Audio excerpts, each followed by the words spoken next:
Deus, já pedimos perdão pelos nossos pecados. E agora é hora de ouvir o que Deus preparou para os nossos corações. Eu quero contar aqui o pastor João Batista, que trará a santa palavra do nosso Senhor Jesus Cristo. Senhor Deus, mais uma vez na tua presença, coloco, Senhor, diante de ti a vida do teu servo, pastor João Batista, Senhor, que o Santo Espírito esteja no meu somente, Pai, para que ele possa trazer a tua mensagem, Senhor, a mensagem que o Senhor já preparou para nós antes de nós chegarmos aqui.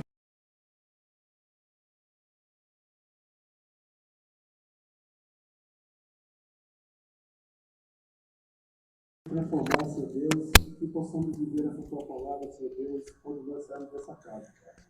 Ó, Senhor Deus, sabemos que a tua palavra não volta vazia, Senhor. Então, nos ajuda, Senhor Deus, ao mesmo tempo, Senhor, nos atento ao que o Senhor quer para nós nessa noite. Essa era a satisfação do Espírito também. Amém.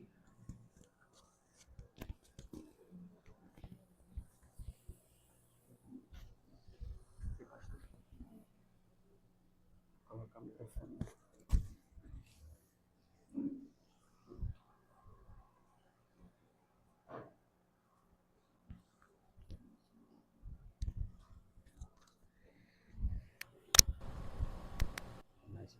Pode usar isso.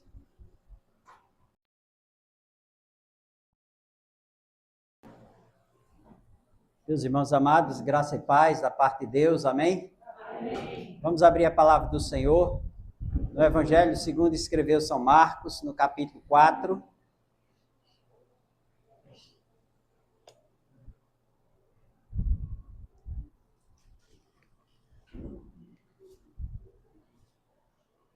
Marcos, capítulo 4, nós vamos ler dos versos de 35 ao 41. Evangelho de Marcos, capítulo 4, do 35 ao 41. Jesus acalma uma tempestade. Eu vou ler, os irmãos acompanham a leitura. Aqueles que não têm Bíblia podem escutar. A palavra de Deus diz assim: bem-aventurados os que ouvem, os que leem, os que guardam a palavra do Santo Livro. Diz assim: naquele dia, sendo já tarde, Jesus disse aos discípulos: vamos para outra margem.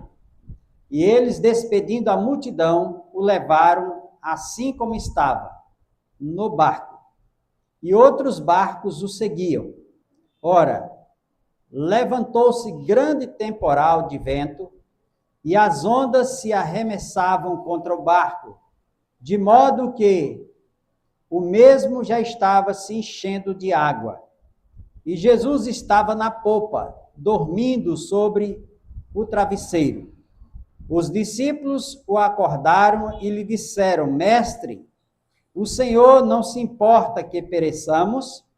E ele, despertando, repreendeu o vento e disse ao mar: acalme-se, fique quieto. O vento se aquietou e tudo ficou bem calmo. Então Jesus lhes perguntou: por que vocês são tão medrosos? Como é que ainda não têm fé? E eles, possuídos de grande temor, diziam uns aos outros: quem é este que até o vento e o mar lhes obedecem? Até aí. Amém? Fechemos os olhos e oremos mais um pouco. Senhor, nós queremos nesse momento que vamos transmitir a tua palavra, pedimos que o Senhor nos dê graça, misericórdia e oriente nossas vidas para que elas possam estar submissas à tua palavra, à tua mensagem esta noite, Senhor. Perdoe nossos pecados mais uma vez, nos sentimos indignos de ouvir tua palavra, de pregarmos, mas somente pela tua misericórdia e graça que ousamos tanto pregar como ouvir a tua santa palavra. Por isso, Deus, que o Senhor nesse momento possa encher o nosso coração de humilhação, de humildade, de dependência do Senhor, para que o Senhor cumpra os teus propósitos com a tua palavra em nossos corações. Essa é a nossa oração que fazemos em nome de Jesus. Amém. Meus irmãos, cada evangelho apresenta Jesus Cristo de uma forma, teologicamente falando. Quando nós vamos olhar para Mateus, nós observamos que o evangelista Mateus tem a preocupação central teológica de apresentar Jesus como o Rei dos Reis. Lucas tem a preocupação de apresentar Jesus como o grande benfeitor público.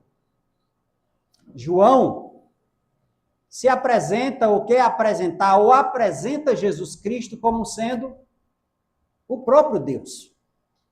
E Marcos é aquele que apresenta Jesus como o servo sofredor, o servo de Deus. Mas não apenas um servo, mas um servo que está além dos demais. É um servo que é apresentado como o vencedor, o conquistador. Então, mediante, irmãos, essa visão que nós temos a respeito do evangelista Marcos, a respeito da pessoa de Jesus Cristo, o apresentando como servo, não apenas como servo sofredor, mas como servo conquistador, aquele que nasceu para vencer.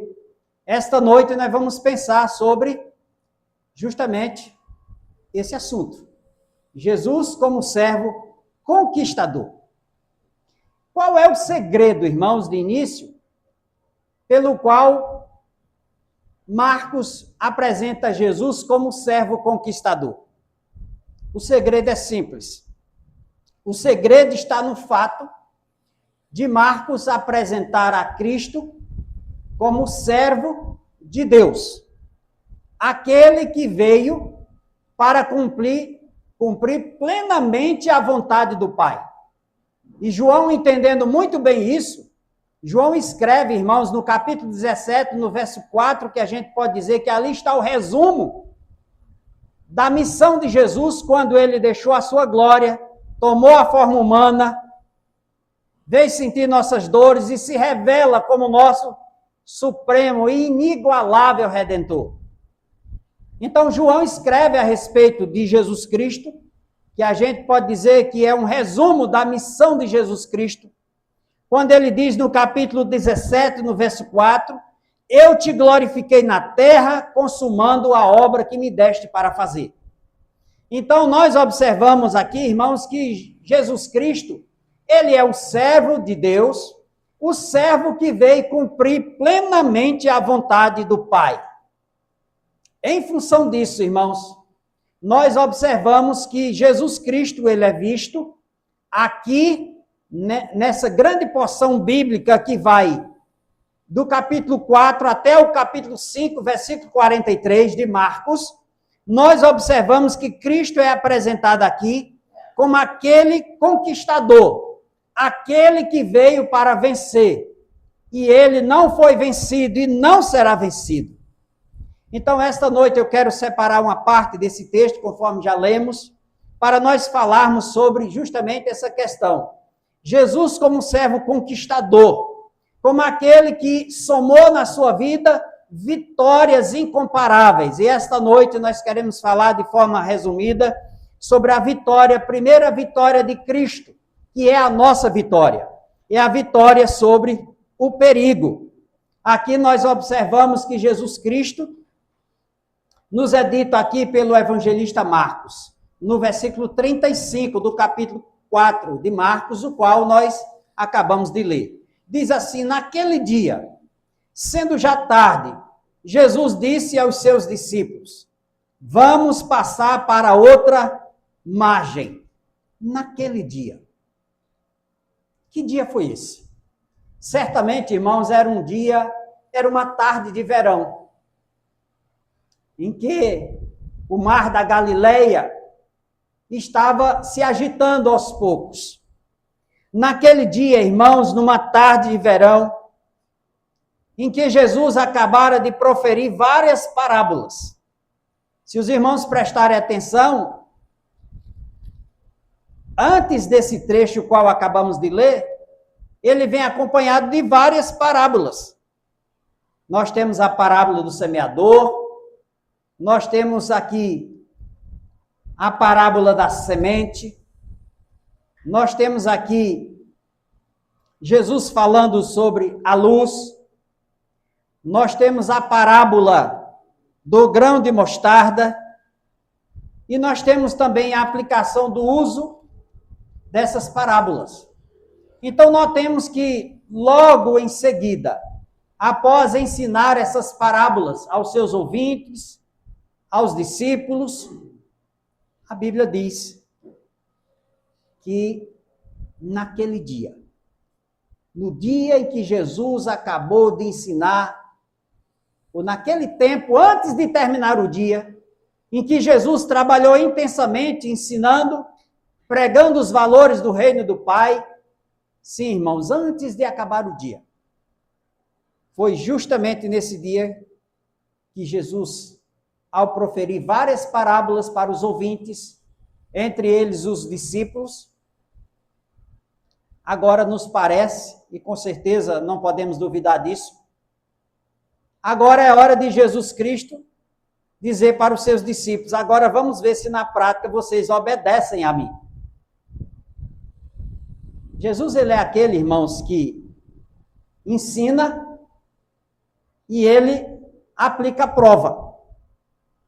E esse texto é, de muitas formas, a aplicação da prova, ou de provas para os seus discípulos. Eles acabaram de ouvir vários ensinos, por parábolas, por parte do seu mestre amado Jesus Cristo, e agora Jesus Cristo pede que o afastem daquela margem, o atravessem aquele lago, aquele mar, para o outro lado, e assim o fizeram, irmãos. E o que nós podemos aprender, justamente de início, é isso. É observarmos que depois que Jesus dá lições, ele proporciona os meios para que aqueles seus ouvintes possam colocar em prática. E aqui, irmãos, nós observamos que os discípulos, eles são colocados em teste em relação à fé deles. Pois, afinal, irmãos, todas as vezes que nós ouvimos a palavra de Cristo, nós temos que responder com fé. Nós temos que responder na prática. Porque o Evangelho é isso. O Evangelho foi produzido pelo Espírito Santo de Deus, usando vários homens, a fim de que os ouvintes pudessem praticar as verdades dos Evangelhos de Cristo Jesus. Pois a Bíblia nos diz que a fé vem pelo ouvir, e ouvir a palavra de Deus. Portanto, irmãos, nós nos deparamos aqui com uma situação em que Jesus termina de ensinar várias parábolas, e agora é hora, e os discípulos não sabiam disso, que de fato Jesus, por ser Deus, quando ele pede para ser transportado para outra margem, juntamente com seus discípulos, Jesus ali, irmãos, vai colocar em teste algo que é essencial da vida dos discípulos. Testar a fé deles. Coisa interessante, irmãos. Todos os dias, Jesus Cristo, usando os seus profetas, seus pregadores, tem testado a fé desses ouvintes, para saber se de fato o que eles têm escutado em relação às verdades do reino de Deus, se eles estão dispostos a pagar o preço pela fé de colocar isso em prática. Jesus sabia, irmãos, porque Jesus é Deus, ele sabia que uma tempestade se aproximava. E com certeza, irmãos, ele levou os discípulos para uma parte prática, para testar a fé deles. Eu estava lembrando, irmãos, que um dos cursos, pelo menos para mim foi, que mais encanta a gente a nível de ensino médio, é o curso chamado Técnico Agrícola. Eu fiz esse curso. O que me dava muito prazer é que eu saber que quando a gente tinha aula de manhã até meio-dia, na antiga escola agrotécnica, em Juazeiro, à tarde, o professor nos levava para o campo, para a prática. E aquilo se tornava grande realização para nós, estudantes. Porque é um curso que leva você à prática. Nós não recebíamos apenas teorias e mais teorias, aulas teóricas. Sempre nós alimentávamos a expectativa de que o professor ia nos levar para o dia de campo, para conhecer as pragas que atingiam as lavouras, para conhecer os defensivos, para saber como manejar e tratar a terra e preparar a terra para a produção.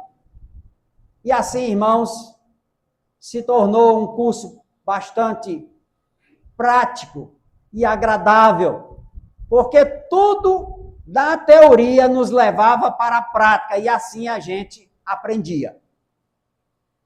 Jesus era assim.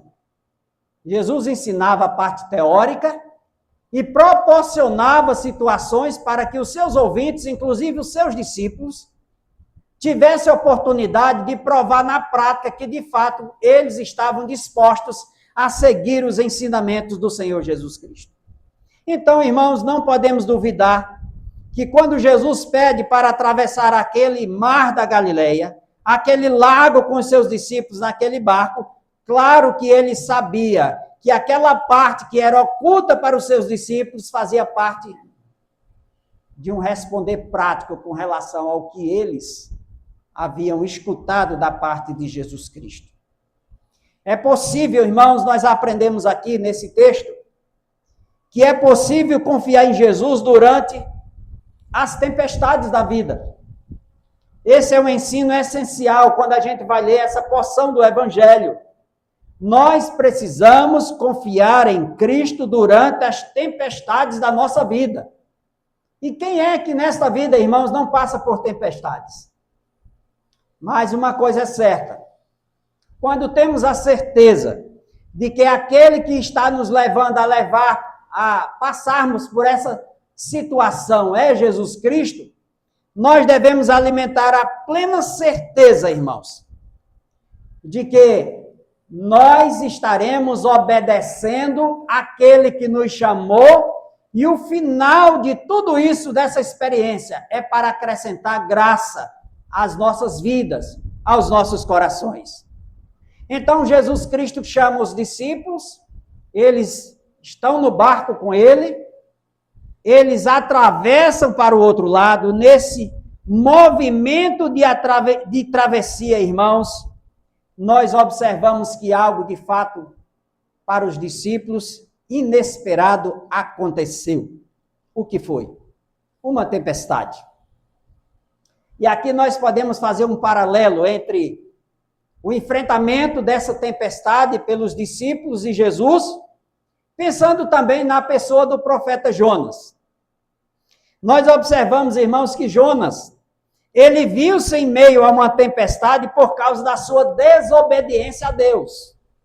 No caso, os discípulos aqui, eles se viram no meio de uma tempestade não por desobediência a Jesus, pois quando Jesus os chamou, nenhum deles se recusaram. Muito pelo contrário, eles foram com Jesus para outra margem.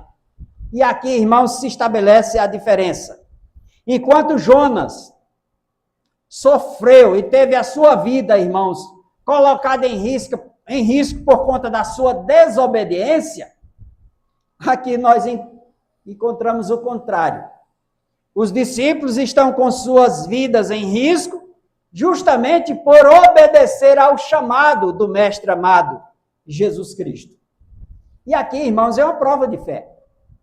É uma prova para saber se de fato eles confiavam em Jesus. Pois era sabido que naquela região era comum, vez por outra, se levantar grandes tempestades ali. Era comum. Aquela região geograficamente favorecia aquela ventania grande que movia as águas de volumes perigosos que levavam barcos a afundarem. Foi justamente, irmãos, nesse cenário, nessa circunstância, em que os discípulos passaram por esse aperto, por essa dificuldade. E aí, irmãos, nós aprendemos que nem sempre as experiências livram-nos de tempestades. Eles eram pescadores, acostumados certamente a transitar naquela região. Mas uma coisa interessante, por mais que eles tivessem experiência em relação às tempestades na vida de pescadores, nós observamos que esses homens tiveram medo, sentiram medo quando a tempestade veio. Isso, meus irmãos, é para nós entendermos que esse princípio também pode nos acometer quando as diversas tempestades de diversas naturezas nos sobrevêm. Ninguém é tão experiente assim para dizer, isso que eu vou enfrentar, eu já tenho experiência suficiente. Não. Não podemos nos orgulhar e achar que estamos tão seguros assim, diante de vendavais, de circunstâncias, de tempestades, que nós não contávamos com elas, da forma que elas vêm. Assim aconteceu com os discípulos. Por mais que eles tivessem costume de sofrer algumas ventanias na condição de pescadores, quando adentravam o mar para pescar, no fim daquela tarde, irmãos, fim daquele dia, foi diferente. As ondas foram extremamente perigosas, a tal ponto de surgir no coração deles o medo de morrer. E aqui, irmãos, baseado nessa experiência dos discípulos juntamente com Jesus Cristo, eu quero destacar aqui 3 bons motivos pelos quais nós devemos lançar fora o medo quando as tempestades nos sobrevêm. Mesmo que sejam de surpresa, mesmo que achemos que nós podemos sair de boa daquela experiência. Então, à luz desse texto, nós podemos aprender 3 coisas que são por demais importantes e que trazem edificação às nossas vidas, baseado na experiência dos discípulos, sob o comando de Jesus Cristo. A primeira delas, irmãos, que nós aprendemos aqui, quando Jesus diz no verso 35, naquele dia, sendo já tarde, Jesus disse aos discípulos, vamos passar para a outra margem. Jesus fala aqui, irmãos, com certeza, nós vamos passar para a outra margem. Jesus não vai dizer, se a onda deixar, a gente chega lá. Ou se o barco, se não houver algum problema no motor, eu acho que naquela época não tinha motor, era remo, eu acho. Se não houver algum problema, a gente chega do outro lado. Não, irmãos. Jesus não coloca situação de dúvida aqui. Ele diz, vamos passar para outra margem. Ele afirma. Nessa afirmativa de Jesus, nós podemos aprender, irmãos, o primeiro bom motivo. Jesus garante a travessia. Jesus garante a travessia. Quando eu e você estivermos passando momentos de tempestades na vida, se estivermos com Jesus, pode ter certeza que nós atravessaremos aquela tempestade, seja ela de qualquer ordem. Porque aquele que garante a travessia, o passar aquele percurso perigoso, temerário, arriscado, aquele que garante é Jesus Cristo. Nós temos que ter essa certeza.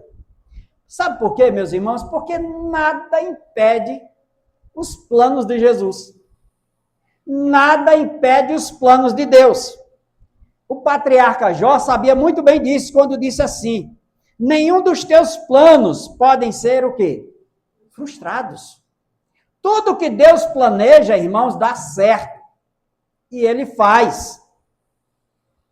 E essa conversa que Deus escreve por linhas tortas, não existe isso. Deus escreve por linhas certas. Porque tudo que Ele faz é seguro, é perfeito, é bom, é agradável. Então, irmãos, nós observamos aqui que se Jesus falou que eles iam atravessar, eles iam chegar do outro lado. Agora, o que Jesus não garante aqui é que essa travessia seria fácil. Isso acontece com as nossas vidas. Às vezes Deus tem algo para realizar em nossas vidas e nós achamos que essa conquista é tão fácil assim. Não, é difícil. As coisas de Deus não são fáceis para nós. Nós temos que ter essa consciência. Muitas vezes, e Jesus sempre está naquilo que é o centro da sua vontade, apesar dele estar conosco, nem sempre, irmãos, nós vamos ter a sensação de que a coisa vai correr fácil para nós. Assim foi com os discípulos. Eles enfrentaram aquela tempestade, não foi fácil, sentiram medo, mas uma coisa é importante. E é algo que eu e você precisamos ter cuidado para não fazer como fizeram os discípulos. O que os discípulos fizeram, irmãos? A Bíblia diz que Jesus foi repousar. Colocou sua cabeça no travesseiro e foi dormir. Sabe por que Jesus dormiu? Porque ele confiava plenamente no cuidado do Pai. Isso é lição para nós. Nós precisamos confiar plenamente em Deus. E como alguém já falou, irmãos, o grande problema talvez não esteja nas tempestades ao nosso redor. Nos problemas que querem nos envolver, nos engolir, nos deprimir. O problema, sabe onde está? Em nós. Em nosso coração. Na incredulidade. Na falta de fé. Na falta de percepção de que Jesus está no barco. Jesus está junto de nós. E por mais que ele esteja dormindo, mas ele é Deus. Ele tem domínio sobre todas as circunstâncias. Não existe nada, irmãos, que Jesus querendo, ele não haja em nosso favor. Então, qual foi o fracasso ou a fraqueza dos discípulos naquele momento? Foi esquecer que o Senhor dos mares, o Criador dos céus e da terra, estava ali com eles. E essa não é a fraqueza nossa, muitas vezes? Quando os problemas vêm sobre as nossas vidas, nós costumamos olhar mais, focar mais os nossos problemas do que o Senhor das soluções. E alguém já disse assim: não fique dizendo para as pessoas que você tem muitos problemas. Diga para os problemas que você tem um grande Deus. O Deus que pode agir na sua vida. O Deus que está com você nas travessias da vida. Quando as tempestades vierem, saiba que Deus, Jesus Cristo, está no barco. Por mais que ele esteja dormindo, demonstrando algo real da sua natureza humana, mas ele é Deus. Jesus nunca deixou de ser Deus. E ele estava no controle de todas as coisas. Então, a primeira grande lição que nós aprendemos nesse texto aqui, irmãos, é que Jesus garante que nós chegaremos do outro lado. E que lado é esse? É o reino de Deus. Podemos fazer uma comparação, dizer que aquele outro lado é a glória. Porque o que Deus começa, o que ele promete, ele cumpre. A Bíblia nos diz pela boca do apóstolo Paulo: aos que Deus predestinou, a estes chamou, e aos que chamou, justificou, e aos que justificou, glorificou. Irmãos, a salvação começa com a escolha de Deus e ela termina em nós com a nossa glorificação no reino dele, no reino do Pai. Então, Deus nunca fará nada, nunca deixará nada por terminar. Deus não é como eu e você, que às vezes começamos um projeto, fazemos um plano, começamos aqui e acolá, fazemos muitos planos, promessas, mas vem uma doença, vem uma enfermidade, vem uma coisa que não deu certo, e aí, por fim, a gente atrasa, cancela o plano e não realiza. Nada disso. atrapalha os planos de Deus. Simplesmente porque ele é Senhor do tempo. Ele domina todas as coisas. Ele é o Senhor da vida. Tudo que Deus planejou para mim e para a sua vida vai acontecer, porque Ele é Deus. Ele é Senhor. Não existem circunstâncias, não existem enfermidades, não existem homens, nada pode atrapalhar os planos de Deus. E o velho patriarca Jó sabia muito bem isso. Nenhum dos teus planos, Senhor, podem ser frustrados, nos diz assim o patriarca Jó. O segundo bom motivo que nós aprendemos aqui, irmãos, que faz parte da vitória desse servo que veio para vencer, é que Jesus estava com os discípulos ali pessoalmente. Eles não perceberam isso. Eles não atentaram para isso. Talvez por Jesus não estar se envolvendo ali naquele momento do balançar e da grande tempestade que já estava entrando água no barco. Jesus estava num canto protegido. E talvez por Jesus não ter acordado, se manifestado ali naquele meio, talvez eles tivessem a sensação de que Jesus não estava muito aí para a situação que eles estavam vivendo. Isso, irmãos, nos faz entender que talvez seja isso, de fato, ou algo que se pareça com a minha e com a sua experiência. Quantas vezes nós estamos passando problemas difíceis na vida e a gente acha que Deus nos abandonou, que Deus não está nem aí para nós. E muitas vezes, irmãos, nós murmuramos, reclamamos, nós alimentamos muito mais a incredulidade do que a fé e a confiança de que Deus vai intervir. Esse foi um dos problemas dos discípulos. Mas Jesus Cristo, ele estava presente ali pessoalmente.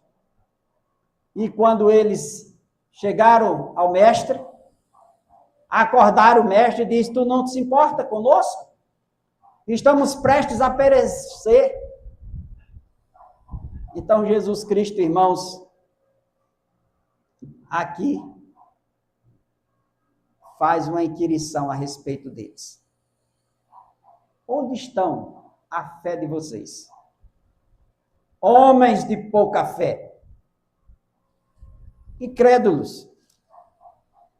É como se Jesus dissesse: os ensinos que eu transmiti para vocês desde as primeiras horas da manhã. Nessa hora de dificuldade, vocês não acreditam no que eu ensinei para vocês? Meus irmãos, quando as provas vierem sobre as nossas vidas, nós não podemos esquecer que Jesus está no barco. Jesus está conosco. Por mais que ele esteja quietinho, mas ele conhece todas as coisas. E na hora certa, ele intervém. Jesus dormia aqui, irmãos, com tranquilidade, justamente porque ele fazia o que nós mencionamos no início. Se ele fazia a vontade do Pai, ele dormia com tranquilidade. Agora vamos pensar novamente em Jonas, o profeta. Jonas fugiu de Deus, desobedeceu a Deus, tomou um barco em direção para Tarsis. E Jonas deitou-se lá, se escondeu no barco, no navio, e estava dormindo um falso sono, uma falsa tranquilidade. Porque quem não está em obediência a Deus, irmãos, não está com a sua alma em paz.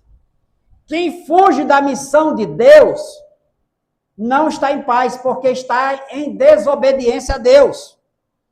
É o caso de Jonas aqui. Ele não pôde dizer como falou o salmista: em paz me deito e logo pego no sono, porque só tu, Senhor, me fazes repousar seguro.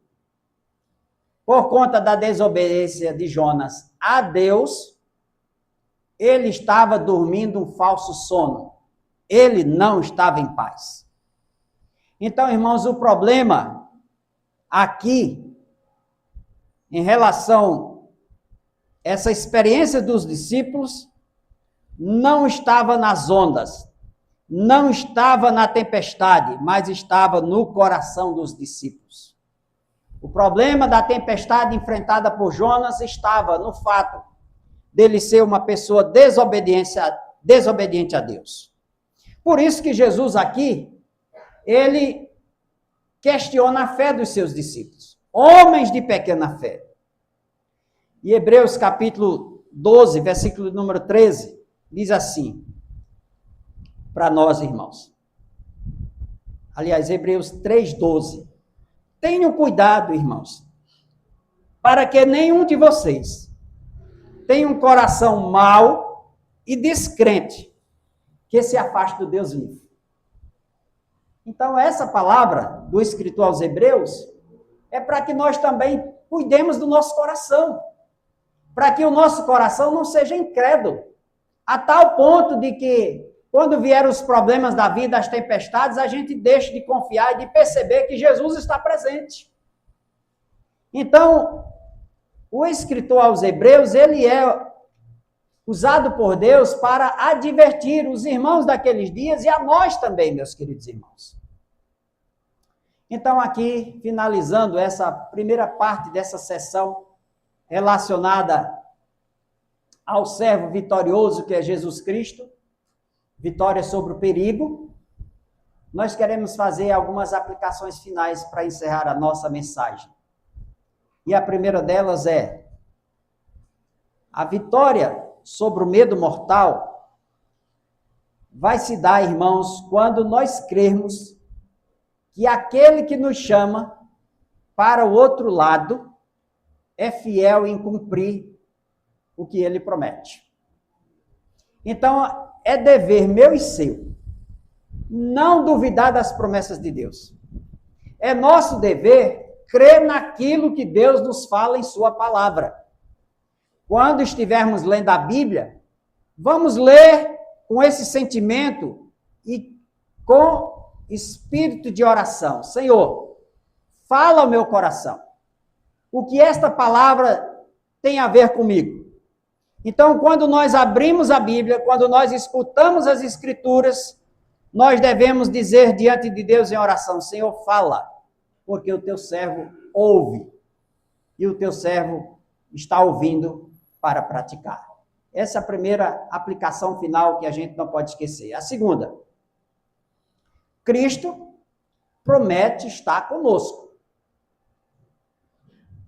na pessoa do Espírito Santo. Quando ele estava sendo assunto aos céus, ele já tinha dito para os seus discípulos que ele iria, mas ele mandaria o Consolador, o Espírito Santo.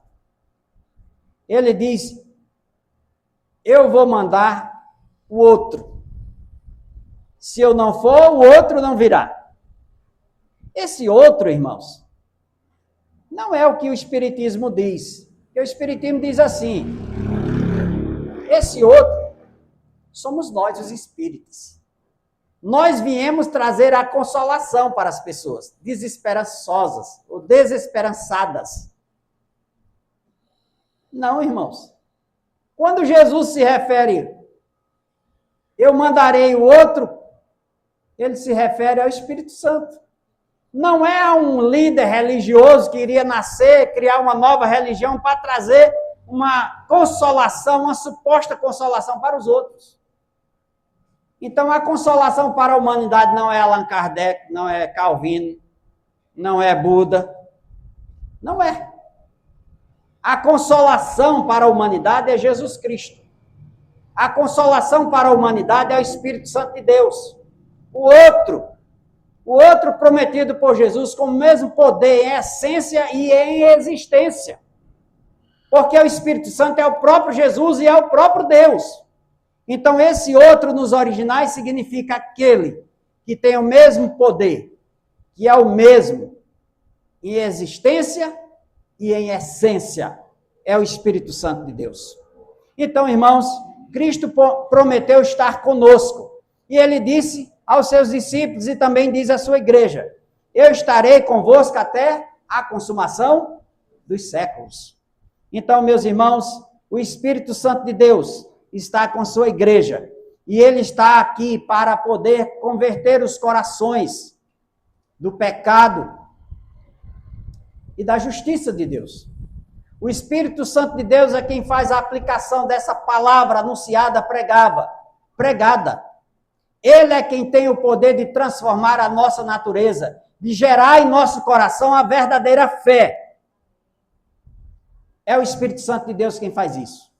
E ele faz isso pela instrumentalidade da pregação da palavra, do Evangelho de Cristo Jesus. Então, irmãos, a segunda aplicação é que nós devemos guardar isso. Cristo promete estar conosco na pessoa do Espírito Santo de Deus, cuidando de nós, nos consolando, nos regenerando, convertendo as pessoas, orientando as nossas vidas, para que possamos andar nos caminhos de Deus.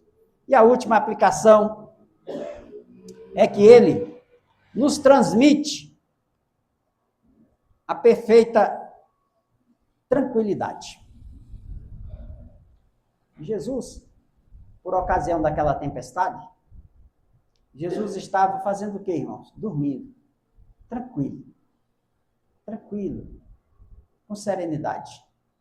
E só acordou porque os discípulos foram lá acordar o mestre. Aquele sono tranquilo. Sabe por quê? Porque Jesus, como Filho de Deus, ele estava dormindo, cumprindo a sua missão que o Pai havia lhe dado. Todos nós, irmãos, inspirados no sono de Cristo, temos que repousar em paz. Que a nossa intranquilidade não seja por desobediência a Deus. Não seja por estar fugindo da missão que Deus nos deu. Então, quando nós entendemos isso, quando nós entendemos que Cristo está em tranquilidade e que essa paz ele veio nos dar pelo seu sangue, pela sua vida, ela deve ser abraçada por nós e crida. Pois Jesus Cristo disse: deixo-vos a paz. A minha paz vos dou. Não vos la dou como o mundo a dá. Essa paz, irmãos, é a paz que nos reconcilia com Deus. Não é essa paz pregada pela sociedade, não, viu? Ah, vamos fazer uma caminhada da paz. Todo mundo se veste de branco, de camiseta branca, no Rio de Janeiro, seja lá onde for. E vem com o discurso de paz, de união de todos os povos. Essa é a paz que o mundo oferece, uma paz construída pelos homens, pelos movimentos sociais. Jesus não está se referindo a essa paz.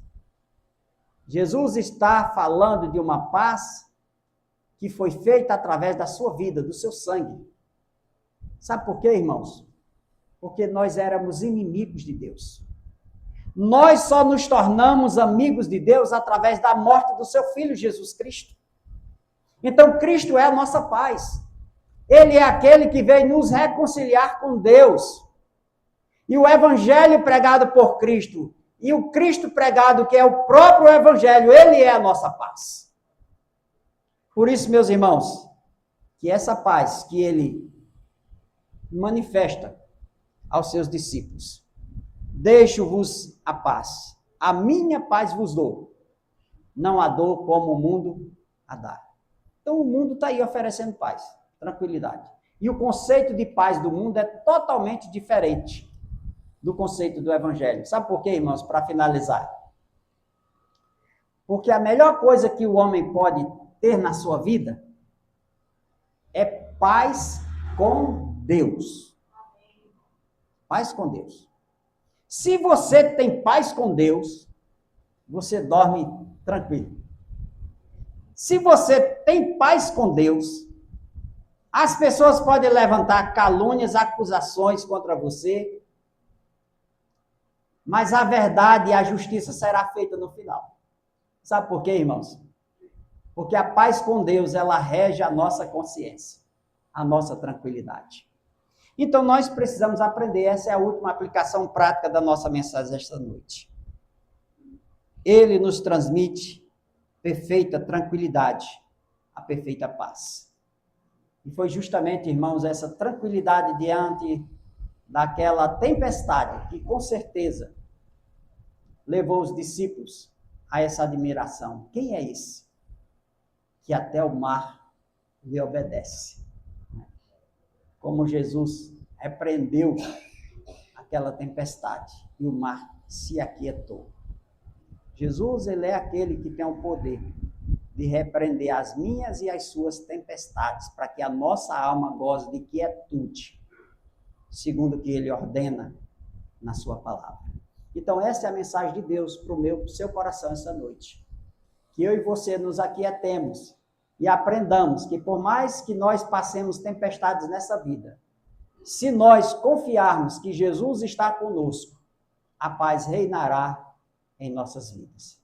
Que Deus aplique a sua palavra em nossos corações. Amém? Amém. Vamos orar? Feche seus olhos. Senhor, nós queremos agradecer a Ti por essa palavra que o Senhor trouxe ao nosso coração. Pedimos, Senhor, que se a nossa alma esta noite se encontra intranquila, ou se alguém aqui esta noite precisa ter esse encontro real com Cristo, se alguém esta noite está passando vendavais na vida e tempestades, o Senhor é aquele que pode acalmar essa tempestade. O Senhor é aquele que pode produzir fé no coração dessa pessoa e levar essa pessoa, Deus, a ter uma vida de rendição ao Teu senhorio, a viver por essa paz que é construída na Tua própria pessoa, Jesus. Por isso que essa noite nós oramos para que essa mensagem possa produzir os efeitos os quais o Senhor mesmo programou. Que ela frutifique para a honra e glória do Teu santo nome e para a edificação da Tua igreja e a salvação dos corações essa noite. Essa é a nossa oração, nosso desejo. Em nome de Jesus Cristo. Amém. Amém.